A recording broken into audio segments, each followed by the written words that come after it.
Tama ko na din kamote. Baka sambot mo kasi malakas yung tunog nito, matatalo yung boses. Guys, for today's video, magluluto tayo ng adobo. Yes, may nagtatanong kasi kung kumakain daw ba ng adobo si Ate Aska. At dahil dyan, si Ate Aska mismo ang magluluto at naghanda tayo. Ang i-adobo natin ay manok, yung part niyang pakpak at ng kanyang hita. And then, si Ate Aska ang paglulutuin natin. Yung mga sangkap natin na ginagamit ko usually pag ako ay nag-aadobo, yun din yung ituturo natin kay Ate Aska. Ayan, meron tayong kamote. Itong kamote na to, guys, ito yung mga na-harvest natin sa ating farm. And then, sibuyas, tapos yung bawang natin na ginawa natin pickled. Ayan, instant yan. Pwedeng panggisa, pwedeng pang pamapak, pang toppings nyo sa mga lugaw o kung ano-anong pagkain natin sa Pilipinas. Suka naman, guys, ang ginagamit natin ay itong ating Japanese plum or yung umeboshi kung tinatawag dito sa Japan. Every April sila namumunga and then hina-harvest ko saka ko pinipickled. So meron tayo dalawang klaseng pickled. Ito yung salted, ito yung sweet natin. At 2 years na to, guys, kung makikita nyo. Last 2 years ago ko pa to ginawa. And pwede siyang gawing panghalo sa gin. Kapag nag-ano kayo, nag-ladies drink kayo, pwede siya. Pwede ring juice lang, pwede ring gawing tsaa. So, ito, dahil adobo tayo, salted adobo, dahil gagamit tayo ng toyo, hindi na tayo gagamit ng salted umeboshi. Ang gagamitin natin ay itong ating sweet pickled kasi manamis-namis yung adobo na gagawin natin. So, ayan, nandito si Ate Aska sa tabi natin kasi siya yung paglulutuin natin para matuto siya kung paano natin niluluto yung ating adobo. Ayan yung ating kamote, guys. So, para na siyang honey, guys. Ganun, Ay, honey. Ganun na yung amoy niya. Tapos ayan, guys, kukuha tayo ng sabaw niya. Ayan, guys, tingnan nyo, oh, ang lapot, diba? Pure asukal tsaka umeboshi na katas lang talaga siya. Sige, taksang. Diba? Don't be shy. Go. Okay. Diba? Ito naman yung ginawa natin bawang.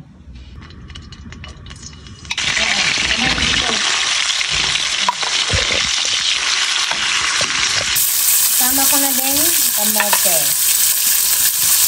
Baka sambot mo kasi malakas yung tunog nito, matatalo yung boses mo. Baka sangat mo naman.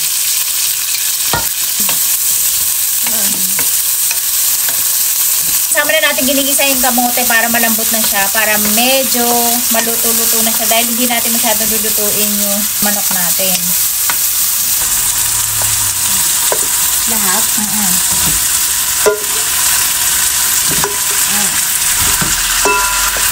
May nagtatanong sa'yo kung alam mo daw yung kanta ng Bluebird. Bluebird, Naruto na siya? Oo. Naruto din Blueberry. Naruto mo Blueberry. Oo, napapanood niya daw yung Naruto. Boruto. Ay, yung Voltes 5 na nag-request, alam mo daw ba? Anong 5? Voltes 5. Voltes 5, baby. Isapta ko ito na. Hindi niya pa nakakanta yun. Pero good listener siya, kaya madali niya rin matandaan yun kung kakabisa-bisa, diba?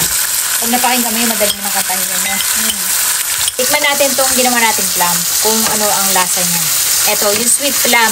Pag dinaray to, guys, super sarap. Para kayo kumain ng candy. Pero pag dinaray natin siya, dapat ay ibabad pa rin natin siya dun sa salted ume para maging balance yung alat niya tsaka yung tamis niya kasi sobrang tamis nito. So, itadakimasu.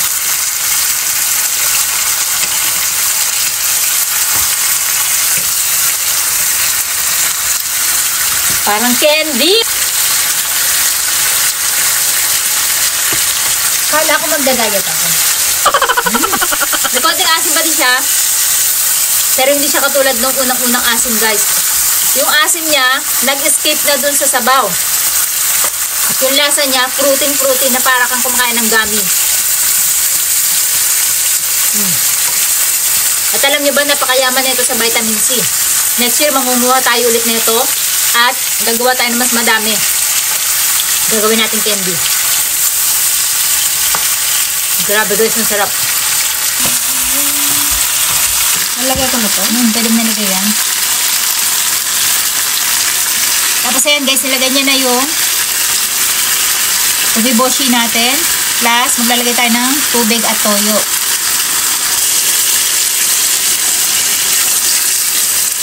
Maglalagay tayo, guys, ng toyo. Isa, dalawa, tatlo, 4, 5. So, lemon muna yung ilalagay natin. Titikman na muna natin yan mamaya kung hindi siya ba maalat. Iniiwan na muna natin siya guys ng ilang minuto para saka natin siya titikman kung kulang ba siya sa asim o kulang siya sa asukal o kulang siya sa alat. Gamitin na muna natin itong takip. Ang gagawin natin, mag-a-add pa tayo ng another. Itong ating syrup ng plum natin. Kasi kulang siya sa tamis. Ayan. And then mag-add tayo ulit ng another toyo natin. Ito kasi toyo na to guys, hindi siya masyadong makulay. Ayan. So another 3 kutsara nitong ating. Bale, equivalent to 2 teaspoon yata itong sinandok natin. So, ayan na guys yung ating adobo at luto na. Titikman na ni Ate Aska. Ano ang lasa niya?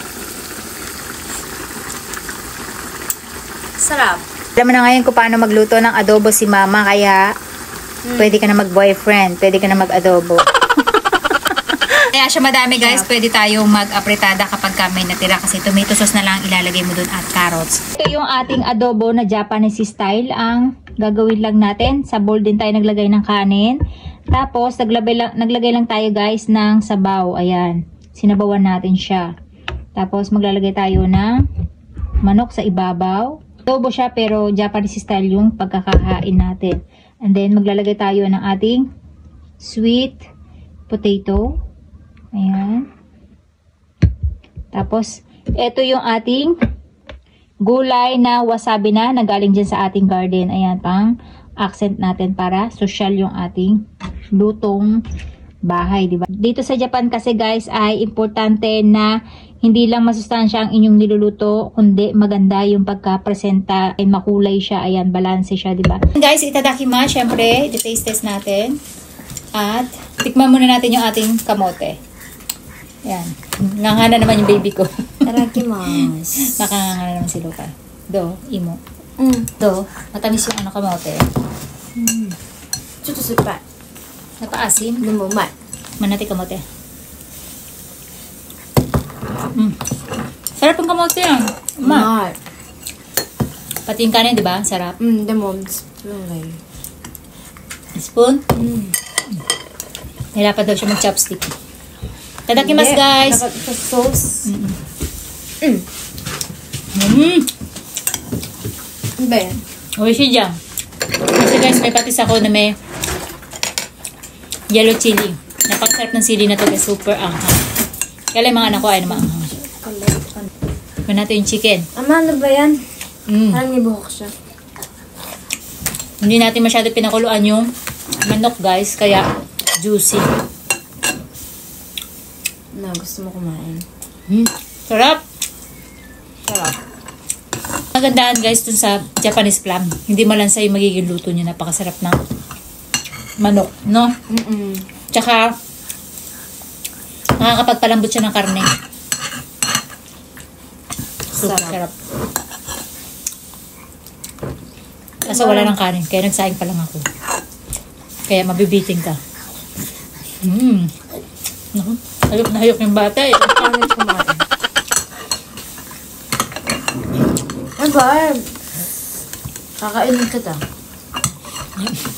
Tapos ito yung juice natin ng Japanese plum. Patikman natin kay Ate Aska. Tikman mo na. Yung juice kanina. Dali. Una ka mo. Kain pa ako. Tikman mo muna. Hindi na pa natikman yan. Hindi ko na yun.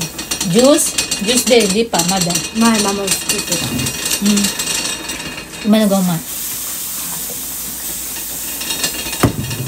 Uma. Kaya gusto ko tayo. Masarap pero maasid daw. Ano ba? Grabe guys, nakaka-refresh. Medyo maasim siya. Para rin kayo minom ng calamansi juice. Ano guys, napaka-fruity ng amoy niya at ang ingay ng sinaing ko. Parang ang laki-laki ng mukha ko tuloy. Kasi lagi ako nakaganon eh. Tamo. Nakalayo kasi siya guys. Kaya mga maliit yung mukha niya. Tapos mga malaki mukha ko. Maliit naman ako talaga. Ay, parang nakaganda ako eh. Tama, Oh, well. Nakita kita na sa likod ka, ma'am. Hindi loka. Yung tangod ng bata, nakakaawa. Gusto ko sa Guys, wala po sila namin kinakain namin dahil ang hirap na situation namin, may batang nakatangod na parang gusto mang-grab ng kinakain natin. Tapos parang kalapit niya kay Ate Aska, uy, subuhan mo ako. So yun lang guys.